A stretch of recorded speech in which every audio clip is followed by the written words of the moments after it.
Y de toda planta del campo antes que fuese la tierra, y todo porque Jehová Dios aún no había hecho llover sobre la tierra, no había hombre para que labrase la tierra. Ahora, no se entiende mucho, diría ya, pero no entendí mucho. Hay otra versión de la Biblia de las Américas, que lo traduce así. Y aún no había ningún arbusto del campo en la tierra, ni había aún brotado ninguna planta del campo, porque el Señor Dios no había enviado lluvia sobre la tierra, ni había hombre para que labrase la tierra. Por lo tanto, lo que hace Génesis 2.5 es describir el estado antes que Dios creara los árboles y que el hombre estuviese ahí, en el huerto, en la tierra, antes que el hombre fuese formado. Esta es la situación antes de todo. ¿Cómo estaba en el día sexto? Así, ya. Básicamente, no había ningún arbusto del campo, no había ni siquiera brotado alguna planta y tampoco no había hombre para que trabajara la tierra, para que labrara la tierra. O sea, básicamente era tierra. Eso era. Después, posteriormente, Dios hace al hombre y lo coloca en el huerto, según lo que dice Génesis 2.8. Mira lo que dice ahí. Y Jehová Dios plantó un huerto en Edén al oriente y puso allí al hombre que había formado. O sea, Dios hace un huerto y pone al hombre ahí que había formado con un objetivo: labrar y trabajar y cuidar la tierra.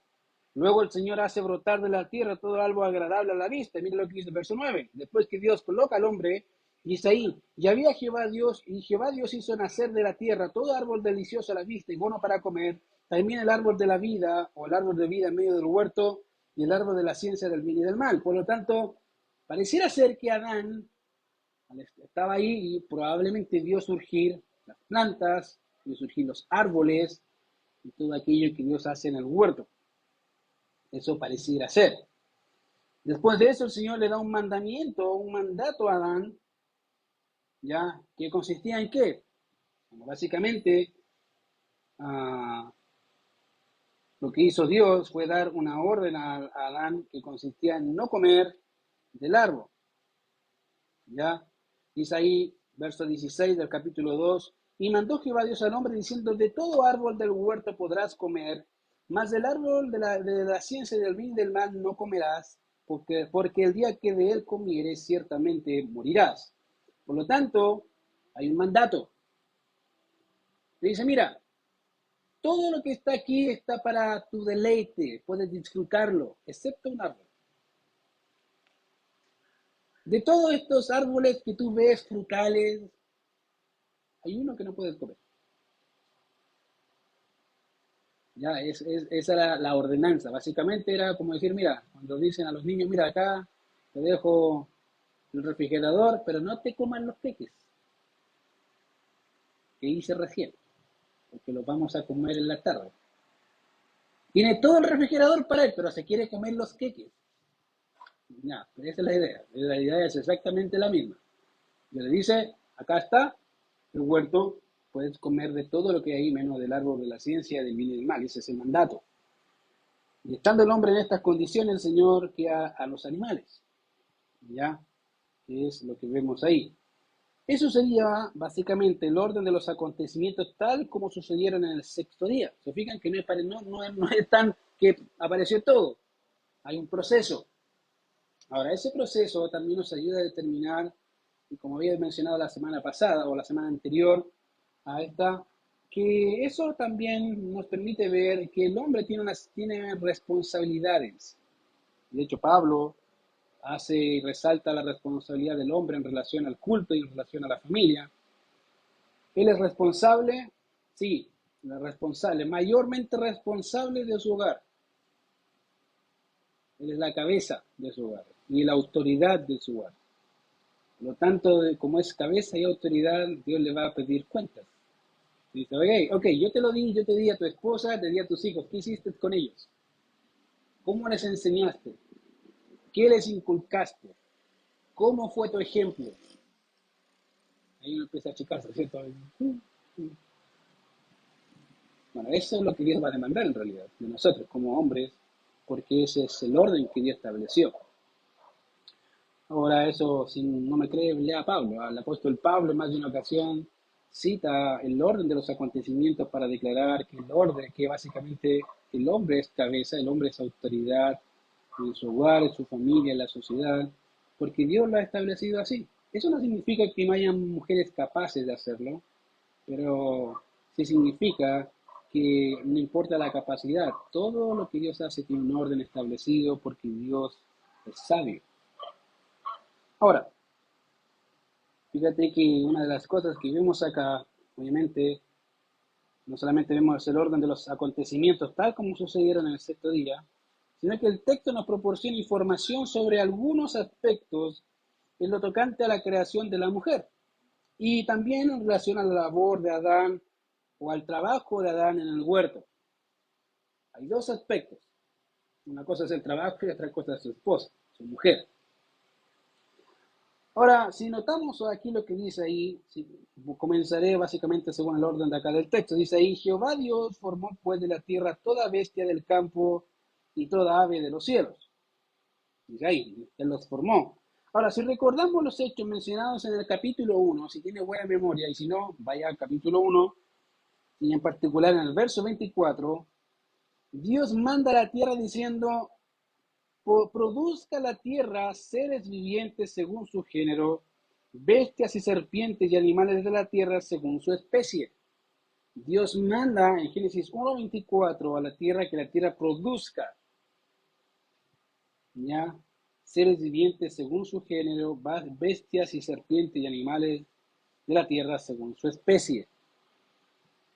Ahora, la palabra que la Biblia nuestra aparece como producir es interesante porque significa literalmente engendrar, ¿ya? Está formado, esta palabra, que es producir, está formado por dos palabras. Una es un prefijo, que es pro, que significa adelante, y la palabra ducere, que significa guiar. Ahora, por el hecho de que es una palabra latina, esta puede tener significados como dirigente, general o el que conduce. Es por eso que el diccionario define esta palabra en primera instancia como procrear, engendrar o criar, hablando de la sombra de la naturaleza. Así lo define. Pero en segunda instancia, hablando de un terreno, como en este caso, o de un árbol, se refiere a dar, llevar o rendir fruto. De esa manera, Dios manda que de la tierra se produzca o manda a la tierra que engendre a los animales terrestres. Esa es la idea. Manda a la tierra que de ella se engendren, se produzcan esos animales, obviamente con hálito de vida o aliento de vida que se le da a los animales. Y también, obviamente, hay algo que se nos dice ahí que Dios es el que forma. Eso es lo que dice el verso 24. Dice ahí, nos dice que Dios es el alfarero que moldea de forma y da forma a sus criaturas que son engendradas por la mano poderosa del Señor mediante un solo mandato de su voz. En otras palabras, Dios dice, bueno, quiero que se produzca esto y se hace. Así, al instante. No es que es un proceso. Yo se lo estoy explicando un proceso para que sea más claro. Pero Dios dice que se produzcan los animales. Y moldeo a los animales. Básicamente la palabra moldear o formar significa dar una forma de algo. Es un molde. Es una palabra que se ocupa generalmente en un artesano en Creta. Y eso es exactamente lo que Dios hizo. Pero en un solo acto. Hablar.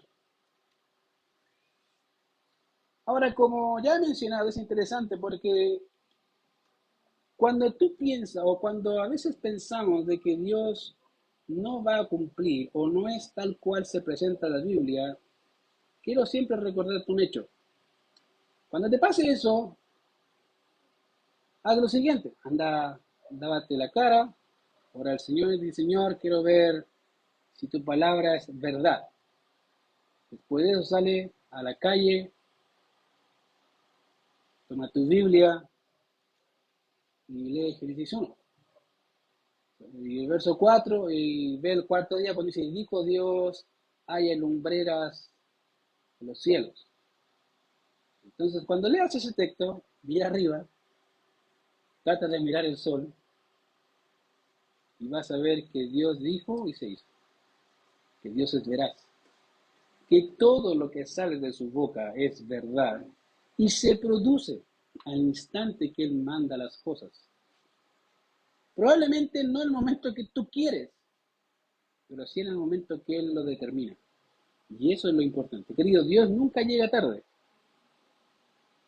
pero Dios siempre hace lo que quiere, en el momento que quiere y cuando quiere. Siempre lo que Él dice se hace, querido, aunque tú no lo veas.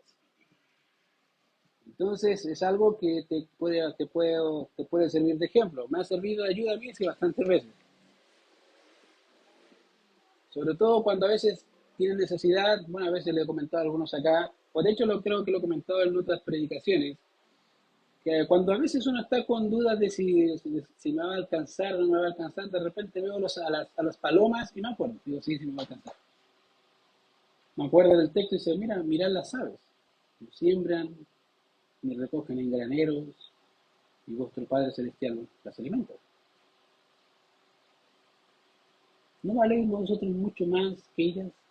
Y digo, sí, Señor, gracias. En otras palabras, digo, ¿por qué te afanas? Yo te sustento a ti, yo te mantengo a ti. Tranquilo, descansa en mí. Querido, Dios siempre cumple sus promesas, Dios siempre hace su voluntad y nos guarda. De esa manera Dios manda que de la tierra se produzca, manda que la tierra engendre a los animales y se crean. Ahora, con eso en mente, podríamos pensar que cuando Adán fue formado, no había, como dije, animales en el huerto, probablemente. Probablemente. Estoy diciendo una probabilidad. No es algo cierto, puede ser, ya por lo que dice el texto. De hecho, el texto continúa diciendo de los animales que había formado que los trajo a Adán para que viese cómo las había de llamar. No solamente Dios forma a los animales, sino que dice, mira, vamos animales, todos vayan donde Adán. Dios llama a todos los animales que formó y los lleva a donde Adán. Ahora, en esta sección debemos considerar dos observaciones importantes para poder entender un poco más adelante algo que les va a ayudar. En primer lugar, debemos recordar que Adán fue puesto en el huerto para que labrara y lo guardase. Y esa fue la intención. Dios creó al mundo ¿para qué? ¿Cuál fue el propósito por el cual Dios creó el mundo? ¿Sabes? Hay dos, es un propósito múltiple o dual, como quieran. El primer propósito principal es para dar a conocer su gloria y juntamente con eso para que el hombre habitase la tierra y en ello ver la gloria de Dios. Ese es el propósito. Ahora, aquí vemos a Adán en el huerto y Dios le dice, mira, en el huerto vas a hacer lo siguiente, vas a labrar y cuidar el huerto.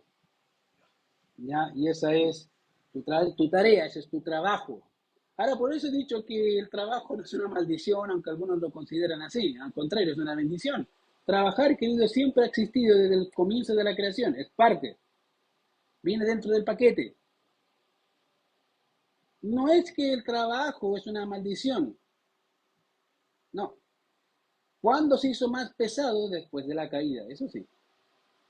Con sudor trabajarás la tierra. En otras palabras, decía, mira, antes no trabajabas tanto, ahora te va a costar mucho más. Esas son las consecuencias de tu desobediencia. Dios le hizo a Adán eso. Y efectivamente sucedió. De hecho, lo vivimos todos los días, ¿cierto? Los que trabajan dicen, Señor, dame fuerza un día más para trabajar mañana, ¿no? O el Señor está pidiendo vacaciones. Pero pasa. Bueno, esas son consecuencias de Adán, pues, queridos. Ahora, fíjense que Adán fue puesto en el huerto, como dije, para que lo labrara y lo guardase. Esa era la primera responsabilidad que Adán tenía. En otras palabras, Adán debía trabajar, mantener o cuidar la tierra. ¿Ya? A eso se añade el hecho de que Dios trajo a Adán a todos los animales que había formado para que les pusiera un nombre. O sea, aparte de cuidar, de labrar la tierra, dice, mira, Adán, te tengo otro trabajo, Adán. ¿Ves todos estos animales? Sí, tienes que ponerle el nombre. A todos, sí, a todos. Ok. Imagínense la fila. Tú te vas a llamar jirafa. Jirafa. Tu voz, tu perro, tu paloma. Y así poner el nombre a todos los animales. Entonces, uno diría, ah, mira, si es facilito. Imagínate si uno piensa en el trabajo, aquí había trabajo. Y Adán no se ve ningún comentario negativo, al contrario, uno ve que lo hace sin ningún problema, lo ve que es parte de su labor y que lo está disfrutando. Este hecho, obviamente, de poner un nombre nos propone o nos presenta un segundo punto. Ahora, hasta este punto, querido, hasta lo que hemos leído o lo que hemos visto, Dios es el único que ha nombrado las cosas por nombre. ¿Se acuerdan? No se acuerdan. Vamos a hacer un recobra memoria. Mira lo que dice ahí. Ahí sí. Obviamente, podemos recordar que Dios es quien llamó a la luz día de las tinieblas. ¿Cómo la llamó? Noche. Eso lo dijo en Génesis 1:5. De hecho, de igual manera fue Dios quien llamó a la expansión cielos y fue el mismo quien llamó a lo seco tierra y a la reunión de las aguas llamó mares. De manera que Dios llama o pone nombre a las cosas y como veremos más adelante es Dios quien les cambia el nombre a las personas. ¿Se acuerdan a quién fue el primero que le cambió el nombre? Correcto. Ya no se llamará más el nombre Abraham, sino Abraham. ¿A quién más? Después, ¿a quién más se lo cambia? Ya no se llamará más el nombre Jacob, sino Israel. Dios le cambia nombre a las cosas. Dios le pone nombre y cambia nombre. Ahora, en Génesis 1 vemos que Dios llama en términos generales a las cosas más grandes por un nombre particular. Ahora, el hecho de que Dios ponga nombres es una declaración de su soberanía sobre la creación y en este caso sobre todo lo creado.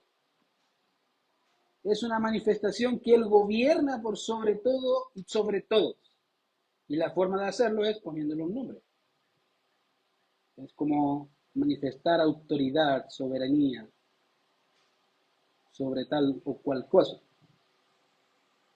Ese hecho, de hecho, se extiende incluso a las estrellas del cielo. Dice que el Salmo 147 que las llama por su nombre. Imagínate, las estrellas tienen nombre y dice, yo las llamo por su nombre. Yo las conozco todas. Y a todas las cosas que existen. Ahora, si pensamos en lo relativo a Adán, que es lo que está pasando aquí, cómo Dios es quien trae a los animales para que Adán viese el nombre de cada una de ellas, nos dice que en alguna medida el hombre tiene o posee una soberanía relativa sobre ellos y por ende esa autoridad sobre la creación que está a su disposición. En otras formas, Dios le dice, mira, yo tengo el control absoluto, soberano, pero te voy a otorgar un granito de esa autoridad. Ponle nombre a los animales. Ponle nombre que tú quieras. Y empieza a dar, tú te llamas así, tú te llamas así, tú te llamas. Y eso significa básicamente que él tiene el control y él es soberano, o comillas, o él es el gobernador, dirigente, representante de Dios en el mundo en ese instante. Él estaba ahí, cuidando la propiedad de Dios, con la autoridad de Dios. Bueno, eso era Adán. Entonces, en esa expectativa, fíjense que es interesante porque no es que Adán estaba en un happy hours o que Adán estaba en el día sábado, no, de hecho estamos en el día sexto. No es que Adán no tenía nada que hacer, Adán tenía mucho que hacer. Estaba trabajando, estaba haciendo su labor. Y obviamente dice ahí que Dios trae los animales y Adán llama por su nombre. Y todo lo que Adán llamó a los animales vivientes, ese es su nombre hasta hoy. Ya se mantiene el nombre de cada uno de ellos. Fíjense que el texto dice, y puso Adán nombre a toda bestia y ave de los cielos y todo ganado del campo, mas para Adán no se halló ayuda idónea para él. Ahora, a ver el texto es interesante porque cuando lo leemos pareciera que no hay una concordancia, porque una cosa es el trabajo y otra es la señora. ¿Qué tiene que ver? Oye, no tiene nada que ver que esté trabajando y que le esté poniendo nombre a los animales y de repente dice, no hay ayuda idónea. Como pareciera ser que el texto, algo está relativamente mal, pero en realidad no. La pregunta obviamente que podría hacerse aquí es qué relación existe entre ponerle nombre a los animales y el que no se hallara ayuda idónea para Adán. ¿Qué relación existe entre los conceptos? Y es una buena pregunta en realidad y quiero ayudarles a contestarla. Si consideramos seriamente lo que el texto nos está comunicando, vamos a poder contestar eso de una forma muy simple y sencilla. Ahora, ahí dentro del texto que estamos leyendo en Génesis 2, hay una respuesta implícita y en Génesis 1 está la respuesta explícita. Ahora, miren lo que dice ahí. Vamos a ver la información para ver la respuesta explícita. Para ello necesitamos ir a Génesis capítulo 1. Génesis capítulo 1, versos 24 y 25. Dice ahí, produzca la tierra seres vivientes según su género, aves y serpientes, y empieza a hablar básicamente de que la tierra produzca seres vivientes según su género. Y el verso 25 y dice, e hizo Dios animales de la tierra según su género. Entonces, cuando Dios trae a los animales, no es que trajo a uno, no es que trajo solamente una paloma, un caballo, una cosa de eso. No, no, no, no. Pero lo más seguro es que trajo a la paloma y a la pareja, al macho y a la hembra. Pues trajo al león y a la leona. Y así. Parejas. Como en el arca de Noé, en parejas. Todas. Y Adán, poniéndole nombre. Y yo imagino a Adán mirando a todos y todos venían de a dos. Este se corresponde con este se corresponde con ese, ¿sí? Se corresponde, tienen cada la misma forma, la misma figura, se corresponden, son iguales. Se corresponden. Y en esa instancia, obviamente ese es el punto importante para poder contestar la pregunta. Dios al crear los animales y traerlos a Adán, los hizo según su género, como dije, macho y hembra. Y mientras Adán les ponía los nombres a los animales, obviamente que Dios había creado, se dio cuenta que para él no había nadie que le complementara en forma. Como digo, vio a todos, a cada uno. Incluso lo más seguro es que vio al mono y la mona dice, como que es muy peludo esto. No, este no. No se complementa, se parece, pero no. Y ahí como que dice él que no se halló ayuda idónea para él. Ahora es interesante porque la palabra no se halló, la palabra yo es literalmente que él no halló. Literalmente ahí diría, él no halló ayuda idónea para él. Él no encontró a alguien parecido a él, de la misma forma que él. No, no encontró ninguna.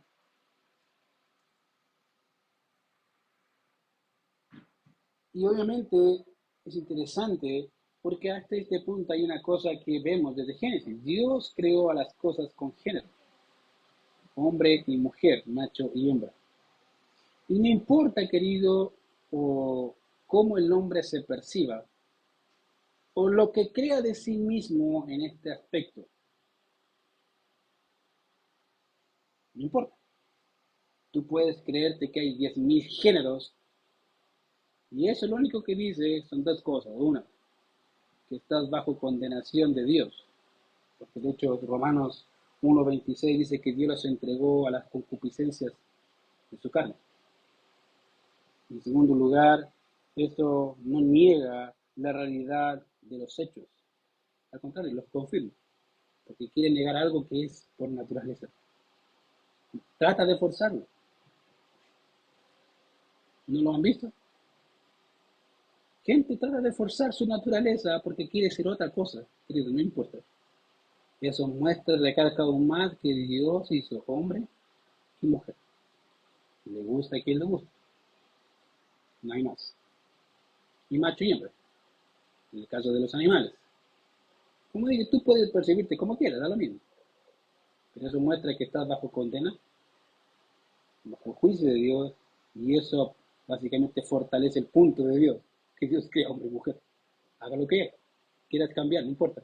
El cambio significa que quieres negar algo que eres. Y lo quieres negar con todas tus fuerzas. No importa. La realidad dice que Dios los hace así. Y ese es el punto importante en la pregunta. Dios, al crear los animales y traerlos a Adán, los hizo según su género, macho y hembra. Y mientras Adán les ponía los nombres a los animales que Dios había creado, se dio cuenta que para él no había ayuda. No había alguien semejante a él, no había alguien de la misma estructura que él, de la misma forma. No había nadie igual. Y ahí es donde obviamente dice que no se dio ayuda idónea para él. Ahora, en vista de eso, obviamente, y considerando esto, es que hay otra observación que podemos obtener del texto. Si nos fijamos bien, el verso 18 dice ahí que y vio Dios algo que era malo. De toda su creación hay algo que no era bueno. Y él dijo, no es bueno que el hombre esté solo. Eso dice el verso 18 del capítulo 2. De todo lo que Dios creó, la única cosa que vio que no era bueno era que el hombre estaba solo. Dijo, no, eso no es bueno. No es bueno que el hombre esté solo.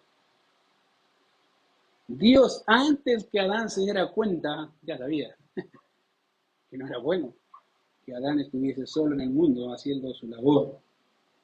Y eso nos dice algo. Dice básicamente que Adán, después de tener todo su trabajo y esforzarse en su trabajo, después se dio cuenta de que faltaba algo.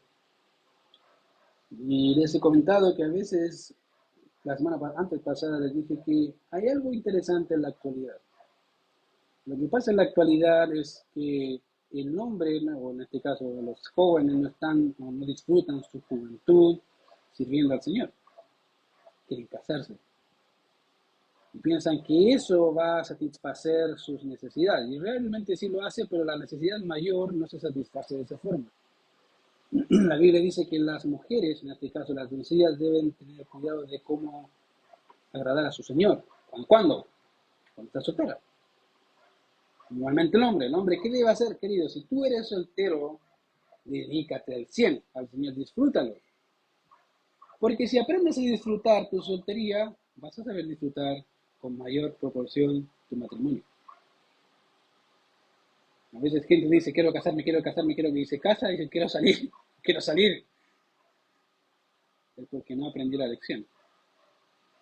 Quiere una escapatoria, no quiere una obligación. Y querido, déjame decirte en realidad que si no aprendes a disfrutar de tu soltería, menos vas a aprender a disfrutar tu matrimonio. Y disfrutar la soltería, estoy hablando en un contexto correcto según la Biblia. Servir al Señor al 100. Y algo que les dije y que mi señora es testigo es que yo lo disfruté al 100. Ya le dije, y Pedro, tú me conoces mucho más.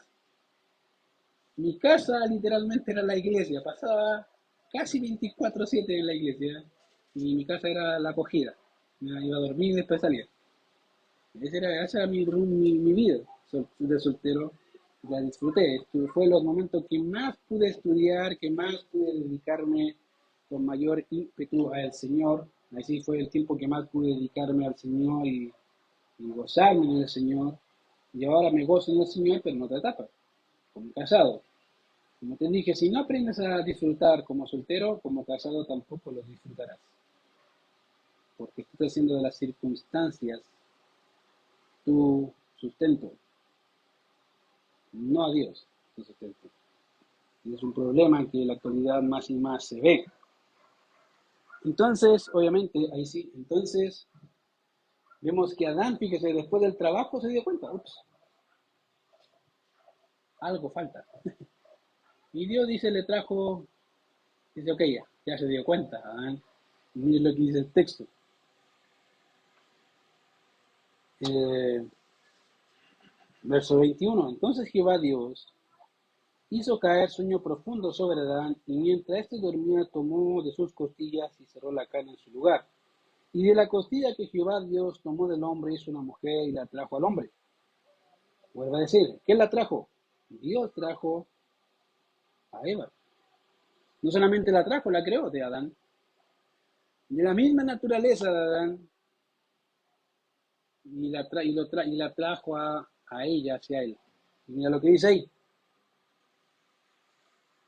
Y dijo entonces Adán, esto es ahora hueso de mis huesos y carne de mi carne. Esta ya será llamada varona, porque del varón fue tomada. Ahora, dos cosas importantes. Una, Dios crea del hombre la parte que el hombre necesitaba. Cuando hablamos que la mujer es ayuda idónea, es que se corresponde al hombre idóneamente, de una forma particular. La semana antes pasada les ponía el ejemplo de las naranjas. Tú puedes partir dos naranjas a la mitad, tomando el dicho nuestro, ¿cierto? La media naranja. Pero tú puedes partir dos naranjas a la mitad, y no porque sean dos naranjas, y porque las dos estén partidas a la mitad, significa que las dos se corresponden, ¿cierto? Que las dos se encajan. No. Pueden ser la misma naranja, las dos de la misma naturaleza, dos naranjas, pero aunque estén partidas en la mitad, no significa que esa mitad se corresponde con esta otra mitad. No, no, no. Cada naranja se corresponde la una de la otra. Querido, Dios creó a cada mujer que le corresponde a un hombre, no a unos hombres, a uno. Igualmente el hombre. Por eso dice ahí, él dejará al hombre a su padre y a su madre. Por eso dice que creó a su mujer, no a sus mujeres. Y es interesante porque algunos piensan que dice, no, viste, sus mujeres. No, no dice sus mujeres, dice una mujer. No más que una. Porque ella es la que se complementa con el hombre y es su ayuda, dirá, no su sirvienta, por si acaso, ¿ya? Su ayuda. ¿Entiendes, cierto? Ayuda, no sirvienta, no la nana peruana, ni nada de eso. No, es su ayuda. Y se lo digo porque a veces gente dice, no, si piensa que la señora es su nana, que la tiene ahí, barre, no te rías. No, querido, eso no es así. Es su ayuda. En realidad ella está ayudándole a él. Él es responsable. No ella. Ella es responsable en su labor, sí, como lo que Dios la creó y lo que Dios la diseñó. Pero el responsable de todo y el mayor responsable de todo es el hombre. El que paga los platos rotos con Dios es el hombre, no la mujer. La mujer pagará sus platos rotos de acuerdo a su responsabilidad. Pero siempre, siempre, el hombre tiene más responsabilidad que la mujer. ¿Ya? Lo digo en todo orden de cosas. Ahora, por si acaso, no significa que la mujer no tiene responsabilidad. Ya lo digo desde ya. Si viste que el hombre tiene más responsabilidad, sí, tiene más responsabilidad. No estoy diciendo que la mujer no tiene. Ya, por si acaso. Ahora, dice ahí el texto que Dios formó de la costilla del hombre a una mujer. Ahora, interesantemente, uno diría, entonces nos falta una costilla, ¿no? Porque las costillas tienen una peculiaridad, se regeneran. ¿Está bien? Las costillas del hombre se regeneran. Ahora, hay un dicho de un escritor que dice que el hecho de que la mujer haya sido sacada de la costilla es porque está cerca de su corazón. ¿Suena lindo? No tengo idea. Ya, no sé. No sé por qué Dios la sacó de una costilla. No tengo la más mínima idea. No lo sé. Puede sacarlo de un pie, de un ojo, ¿no? Pero él le escogió una costilla. Algo particular. Lo más seguro que puede haber sido que porque está cerca del corazón del hombre. Ya, o porque eso no lo vamos a decir en público, si no van a pedir al hermano Pancho después. Ya, pero no. Ya, pero eso es algo interesante. Y dice ahí, dijo entonces Adán, esto es ahora hueso de mis huesos y carne de mi carne. Esa sería llamada varón. Ahora fíjate, Dios manda a Adán a poner el nombre a quién? Primero a los animales. Y después, ¿qué hace Adán con Eva? Le pone un nombre, correcto. ¿Y qué significaba el hecho de poner un nombre? Yo estoy a cargo. Eso significa, yo tengo la autoridad sobre ti y yo debo velar por ti, cuidarte a ti, protegerte a ti, porque esa es mi responsabilidad. Y esa es la... Diga, ¿por qué? Correcto, porque Eva vino de Adán. Por lo tanto, si Eva vino de Adán, ¿el responsable quién es? Adán. Eso, bien. Adán es el responsable. Él debe proteger a su esposa, cuidar a su esposa, ayudar a su esposa, estar ahí. Es su trabajo, ella la ayuda. Por tanto, dice ahí, hay una conclusión. Dejará el hombre a su padre y a su madre y se unirá a su mujer. Vuelvo a decir, su mujer, no sus mujeres. Y serán una sola carne.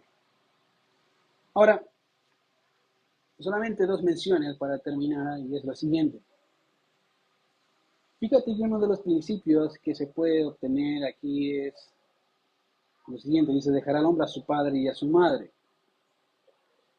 Tu familia es tu esposa y tus hijos. Esa es tu familia. Tus familiares son todos los demás.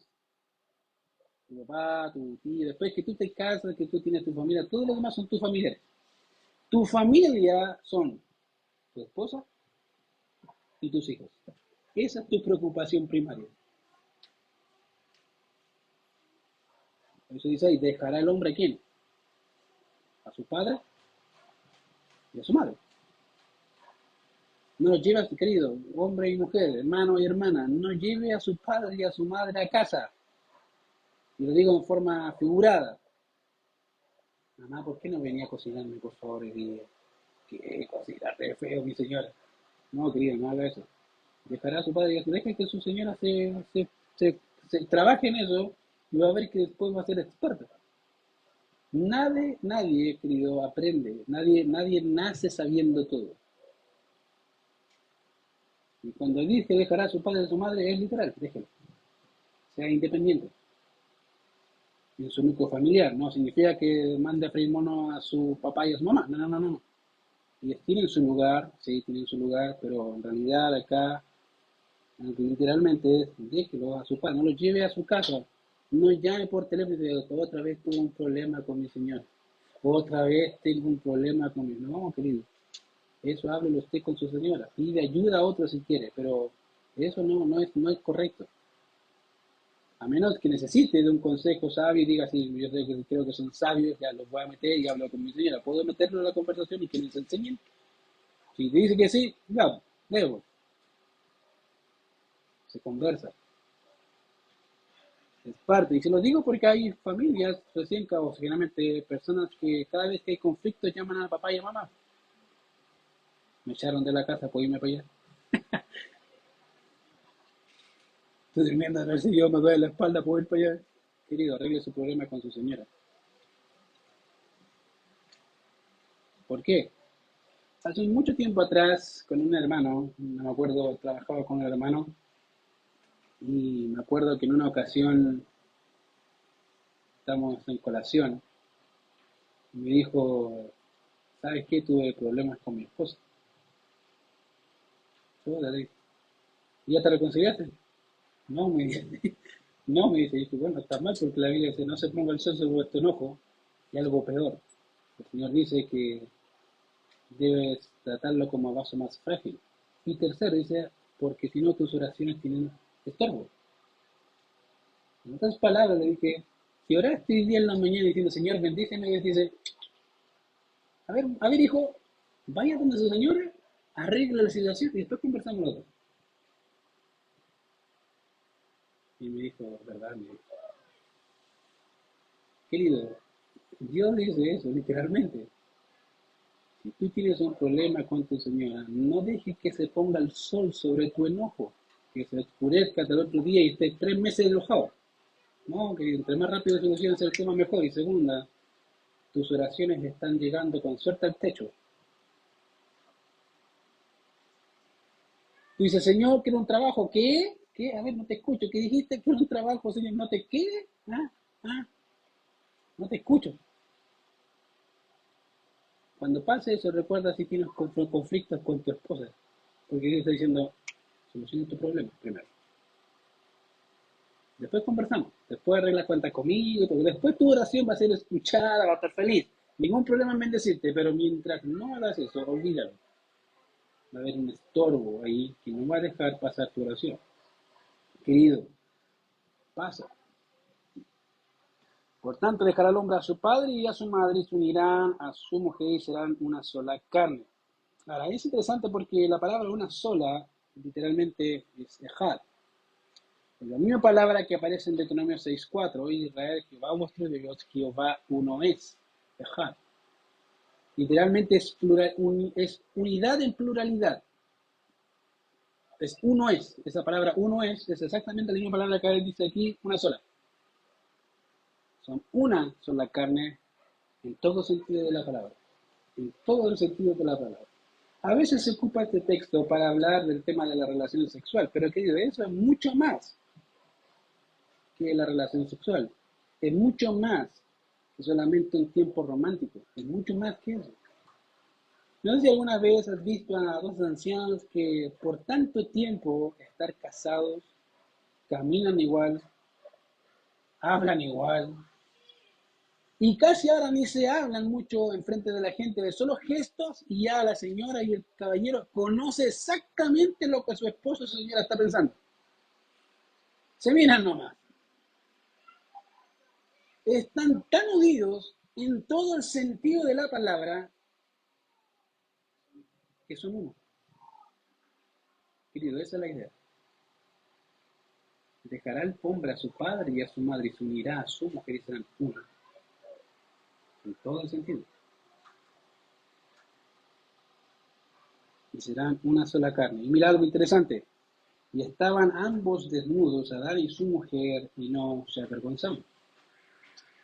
Quiero terminar con algo interesante que con el tiempo he aprendido, y es lo siguiente. Cuando el hombre crece o la mujer crece hay un tipo de pudor, ¿cierto? Hay pudor, hay modestia. Eh, pero cuando tú entiendes que el matrimonio es lo que Dios quiere y, y llegas obviamente a estar con tu esposo, tu esposa, tu pareja, te das cuenta que el pudor se va. Lo bueno a mí me pasó. Es interesante. Al principio, cuando estaba con mi esposa la primera vez, fue como un poco vergüenza, pero me dio exactamente lo mismo.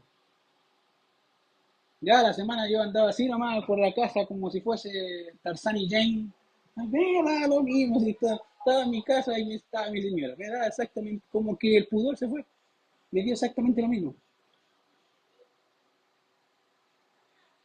Y eso es algo interesante que vamos a estar viendo más adelante. Cómo después de la caída la vergüenza fue parte del carácter del hombre. La vergüenza fue parte de la caída, ¿sabías tú? De hecho dice el texto que más adelante que se vieron desnudos Adán y su mujer y cosieron delantales, porque se vieron que estaba desnudo, hubo vergüenza, hubo pudor. Es interesante cómo Dios cambia naturaleza caída para renovarla un poco más a la semejanza de Adán, antes de la caída. Ya no hay pudor, hay gozo, hay un disfrute, no hay un mal proceder ni malos pensamientos. Hay un deseo de libertad y de felicidad. Querido, eso era Adán. No había vergüenza. No, no existía esa palabra. Yo creo que Adán siente vergüenza. ¿Y qué es eso? Mírate. ¿Qué tiene? Bueno, así era Adán. Y su mujer dice, y no se avergonzaron. Vamos a orar. Señor, te damos gracias por este tiempo, gracias por tu misericordia. Y gracias porque, Señor, nos has enseñado tantas cosas hoy, queremos alabarte por ello. Permítenos vivir para tu gloria y que todo lo que hagamos, Señor, siempre pueda llevar ese propósito. Gracias por todo lo que haces. En Cristo Jesús oramos. Amén.